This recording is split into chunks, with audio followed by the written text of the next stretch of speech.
Lotto analysis. 658, 645, 4 digits, 3 digits, at 2 digits. Mga numerong dapat bantayan. Updated watch list. Draw date, August 14, 2026. Friday.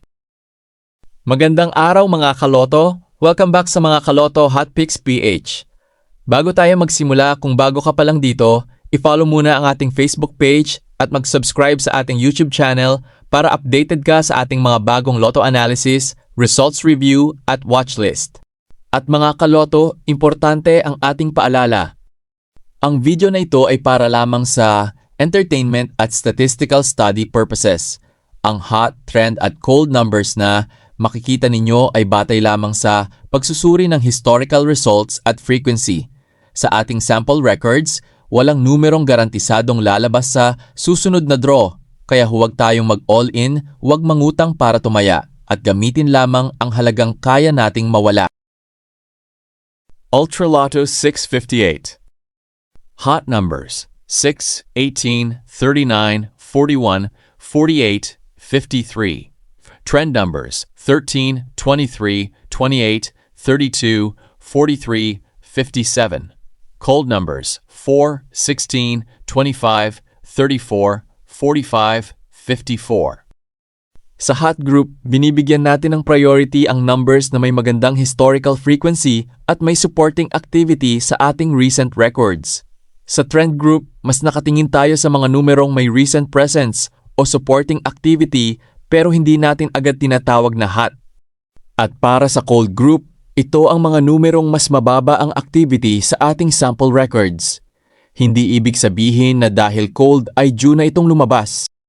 Sample study combinations 6, 18, 28, 39, 41, 53, 13, 23, 32, 43, 48, 57, 4, 16, 25, 41, 45, 54.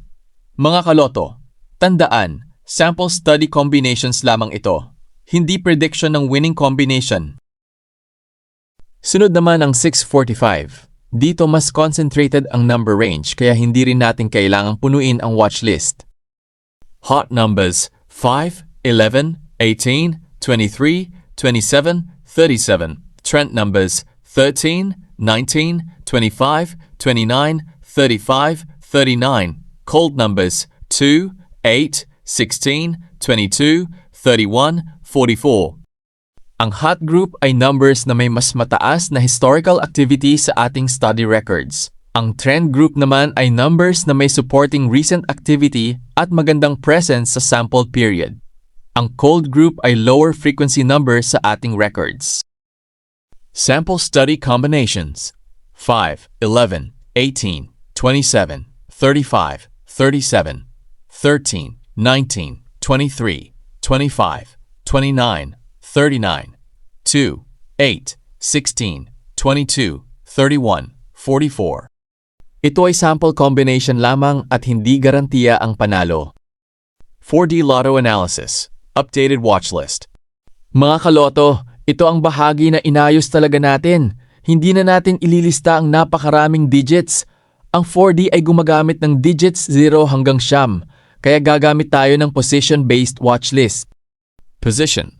Hot, trend, cold. First digit 4, 8, 1, 6, 0, 7. Second digit 1, 9, 4, 6, 0, Y.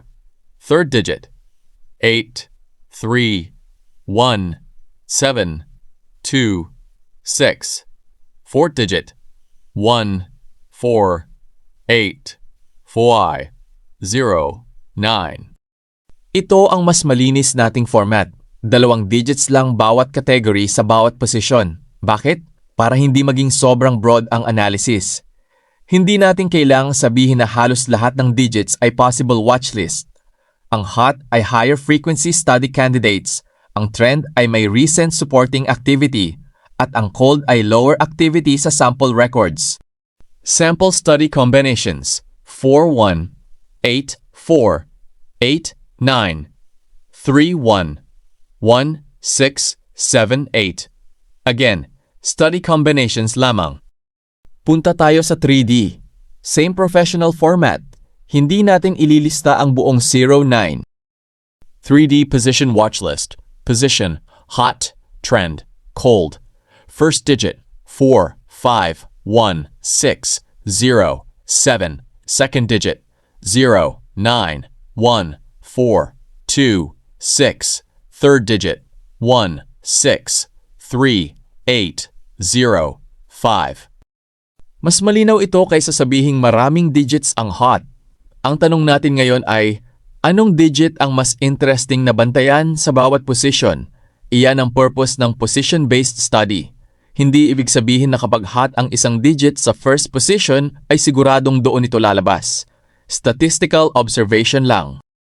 2D Lotto Analysis. Updated watch list. Hot numbers 7, 12, 18, 22, 27, 31. Trend numbers 4, 9, 15, 20, 24, 29.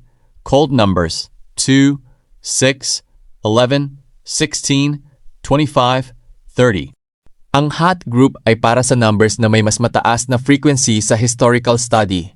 Ang trend group ay para sa numbers na may recent supporting activity. Ang cold group naman ay para sa numbers na mas mababa ang activity sa sample period.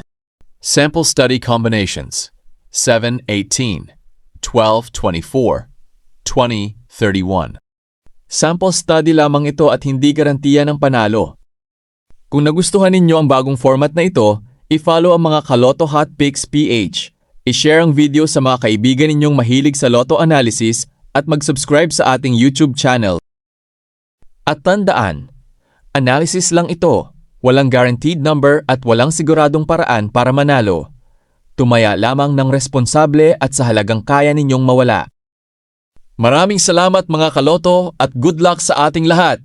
Sana isa sa ating mga kaloto ang palaring manalo.